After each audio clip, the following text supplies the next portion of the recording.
বন্দি জীবনে ২৪ ঘন্টার মধ্যে ১৮ ঘন্টা চোখ বেঁধে অমানবিক নির্যাতন করা হয়েছিল বিএনপির তৎকালীন সিনিয়র যুগ্ম মহাসচিব ও বর্তমান ভারপ্রাপ্ত চেয়ারম্যান তারেক রহমানকে। শুধু তাই না, ভিত্তিহীন এবং বানোয়াট বেশ কিছু মামলায় রিমান্ডের নামে দিনের পর দিন তার উপর করা হয়েছে নির্মম নির্যাতন। নির্যাতনের মাত্রা এতটাই বেশি ছিল যে তার মেরুদণ্ডের হাড় পর্যন্ত ভেঙে গিয়েছিল।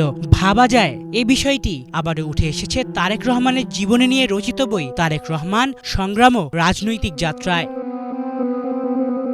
২০০৭ সালের ৭ই মার্চ বানোয়াট একটি মামলায় আসামি দেখিয়ে তৎকালীন ঢাকার ক্যান্টনমেন্টের বাসভবন থেকে গ্রেফতার করা হয় তারেক রহমানকে। এরপরে শুরু হয় অমানবিক নির্যাতন। রিমান্ডের নামে চলে তারেক রহমানকে চিরতরে শেষ করে দেয়ার ঘৃণিত এক অপচেষ্টা। আর নিজের ওপর এসব অমানবিক নির্যাতনের কিছু তথ্য তিনি জানিয়েছিলেন আদালতেও, যা উঠে এসেছে তারেক রহমানের প্রকাশিত আত্মজীবনীতে।